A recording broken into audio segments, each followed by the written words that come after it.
Always great catching up with my next guest, Dustin Jacoby, who's got another big fight this time against Khalil Rountree, UFC Fight Night, October 29th. Dustin, how are you, man? Live from the backyard.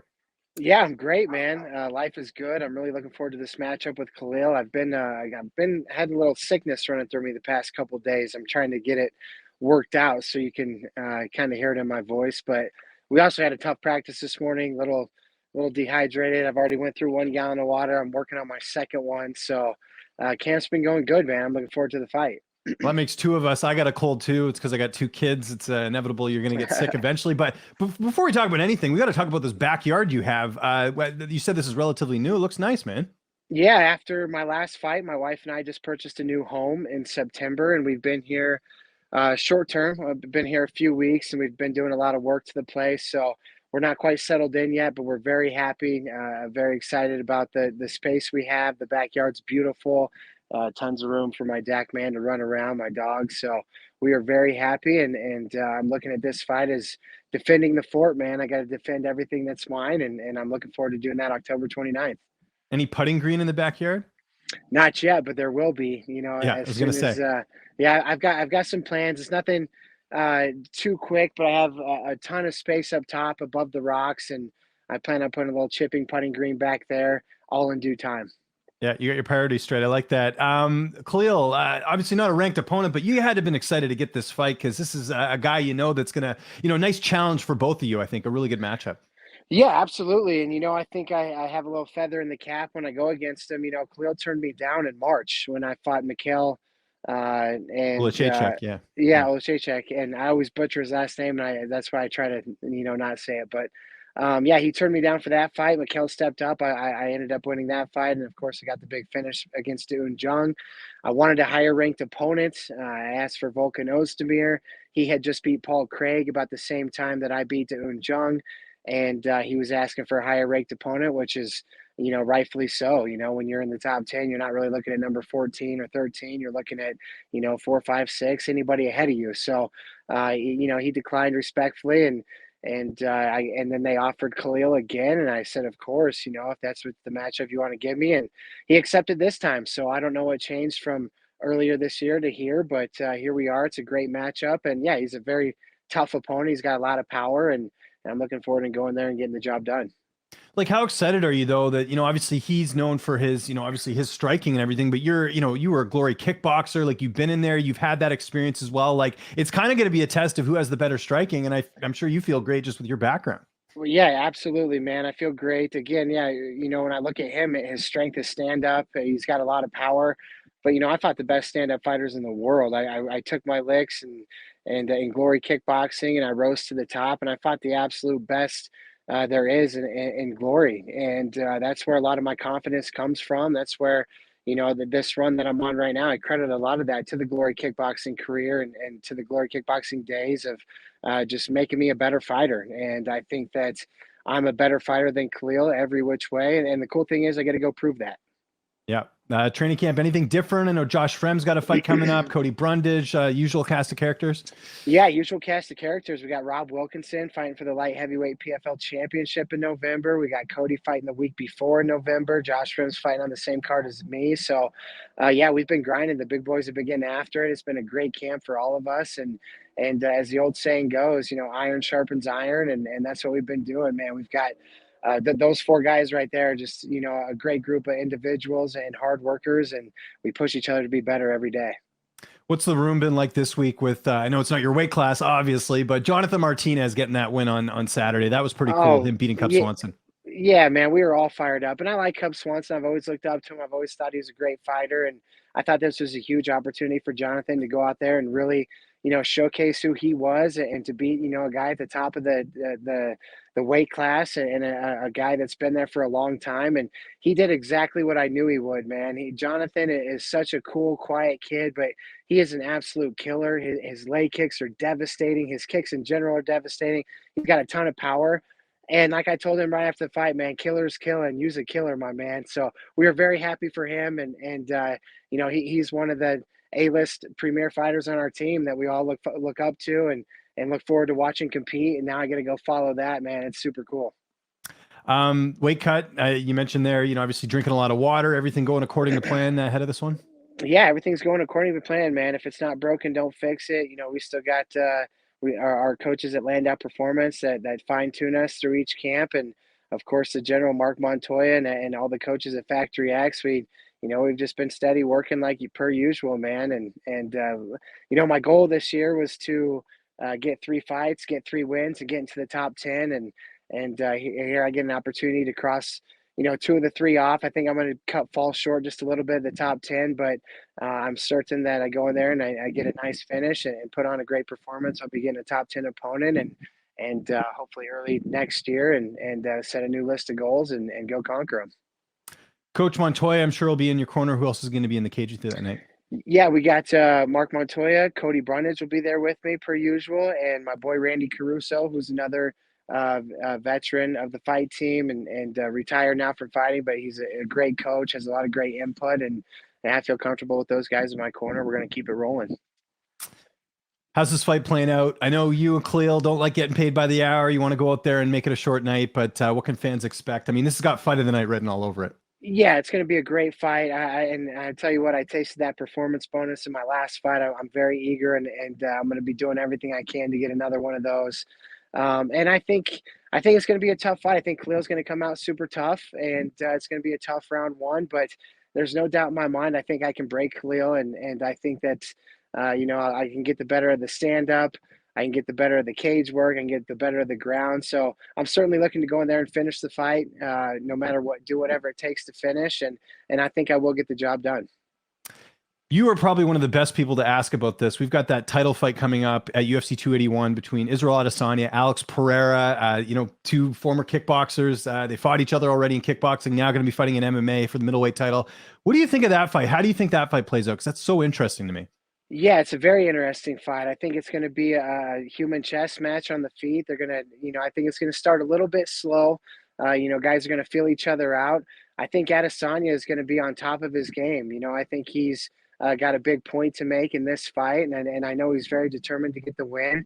On the other hand, you got Pereira, who's very dangerous, man. And like I said, killer's kill. That guy's an absolute killer. He goes in there looking to take your head off and finish the fight on the feet and knock you out any way he can. And a very dangerous opponent, but I think the nerves and the pressure will work to Adesanya's advantage. And I see Adesanya squeaking one out. A lot of people, Pereira did knock him out previously, and in their first fight, it was a close decision, I believe, that a lot of people thought Adesanya won. I haven't seen the full fights. I've just seen highlights here and there, but 2 very high-level strikers, and I'm going to give the edge to Adesanya. I think he's got that champion mindset, that champion spirit.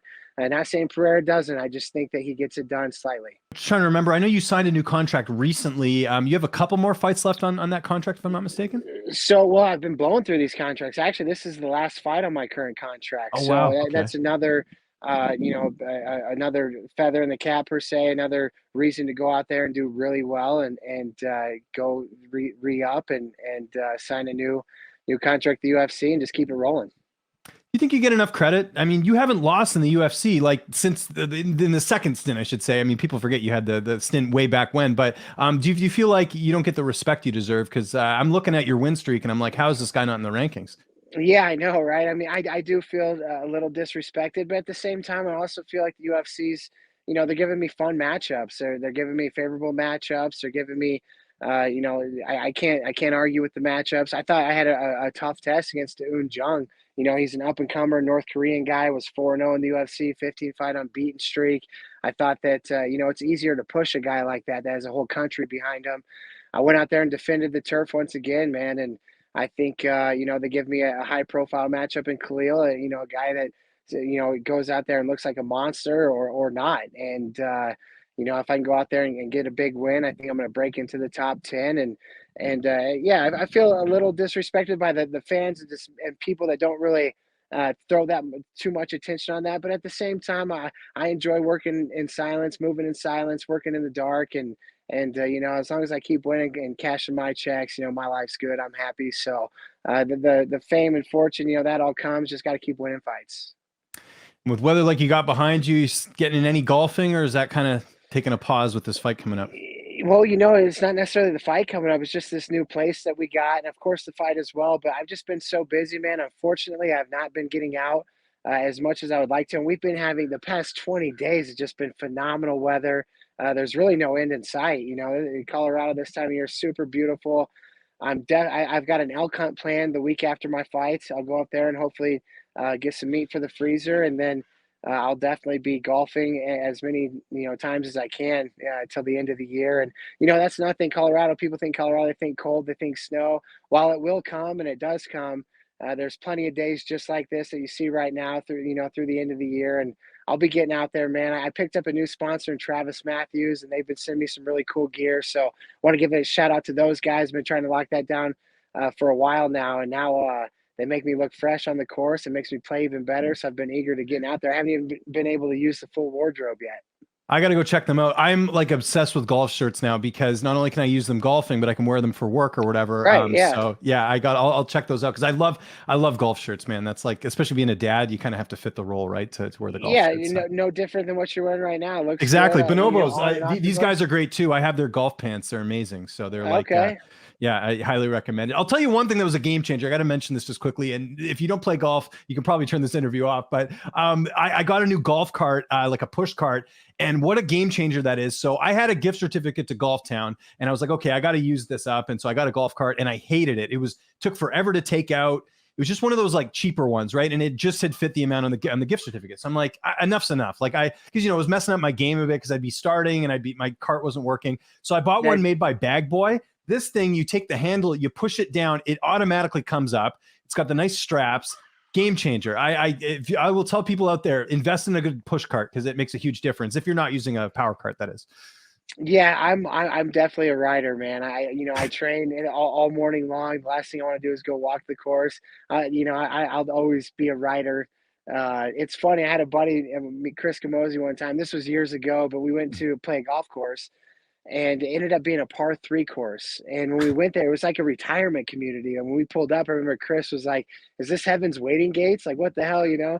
And we get in there, and we played with a guy that was literally dragging an oxygen tank, pushing his golf cart, and Oh, playing golf goodness. with his oxygen tank. And here, Chris and I mean, we were 25, 26 at the time, maybe a couple years old or whatever, but we're riding a cart in a car, on a par three course, and people are looking at us like we're crazy. We're like, man, we work out for a living every day. We're not going to go walk the course. So Yeah, I get it from I'm a that rider. perspective. I'm a rider, but I tell you what, I did buy one during COVID when you couldn't get into a cart, and yeah, nice push cart is a game changer. My thing is, if I'm going to play at a nice course, I'll get the cart. If I'm going to play at like a regular course, I'll do the push cart because I don't mind, like, whatever. I'm just out there to, practice or whatever. So that's kind of my philosophy, but I definitely get it. And one other thing I'll mention, same thing. I live in Canada. You mentioned it earlier about how people think in Colorado, it snows all the time. Same thing here in Vancouver. You know what? I'm going to be playing golf on January 1st. I'll be playing on December 31st. That's the nice thing about living here. You can golf year round. I might get a lot of rain, but I'll play through that. That's no big deal. Yeah, that's awesome, man. I'm happy for you. I can't wait to get on the golf course with you one of these days, man. It'll We'll be a do good it. time. It'll happen. It'll happen. I think I might have to come over there and we'll figure it out. But we'll For see how sure. that all Or we goes. meet up in Vegas. You're in Vegas, and That's true. I'm actually going next month. I don't know if I'll bring my golf clubs, but I got to go. I got tickets to the Vancouver Canucks are playing the Golden Knights, so I wanted to go. oh, I like seeing nice. games on the road, so me and a buddy from high school are going to head up there. Non work trip, believe it or not. It never happens. Usually I'm in Vegas working. So, Good for anyways, you, man. good catching up with you, man. It's we're excited for this UFC Fight Night, October 29th. If there's anyone you want to thank, sponsor, social media. You mentioned the golf sponsorship. Mention that for sure. And the floor is yours, man. Yeah, thank my team at Factory X, of course, Lando Performance. Those guys are, fine tune me and prepare me for every fight. Like I said, if it's not broken, don't fix it. We've been, crushing these UFC contracts. We're going to keep doing that. Fit Soda. I'm actually drinking a Fit Soda right now. This stuff is bomb, filled with BCAAs, electrolytes. Startup beverage company. This will take off. There's no doubt in my mind. Another beverage company that supports the Hanyak is El Bandito. Yankee Tequila, which obviously I can't have right now, but we'll be breaking out the Bandito once I get that victory October 29th. Travis Matthews, of course. They've been a big sponsor of mine, sending me free gear, and I've been trying to get that one. It's very classy. Check them out, man. Good stuff. You won't catch me on a course without some Travis Matthews gear. My family, my team, my agency, Iridium Sports Agency. I've just got a lot of good people in my life, man, and things are going really well. I'm very happy. And you know, another cool thing for the people listening, I made my UFC debut October 29th, 2011, Oh and here I wow. am, October 29th, 2022. I get to go right some wrongs, get an opportunity to go right some wrongs, and I can't wait to do that. And you know, some people call that fate. I call that perseverance, man, sticking to the script and seeing things through. And that's why, you know, I am where I am right now. I tell the guys at the gym all the time, perseverance trumps all. You know, if and a lot of the guys that have joined the team recently, you know, the past 2 3 years, they see the Hanyak is on the rise and everything must be easy and great, but they weren't there in the beginning when it wasn't, and it's a very uphill battle. It's an elevator up and down career, and you know, I've just persevered and seen things through and get an opportunity to go out there and right some wrongs October 29th. So I think that's pretty crazy, man. I don't think there's ever been anybody get signed by the UFC, not get back until 9 years later, and then 11 years later fight on the day that they fought. So here I am persevering, man, and I just I want to challenge everybody out there to do the same thing and keep working hard, and there'll always be light at the end of the tunnel.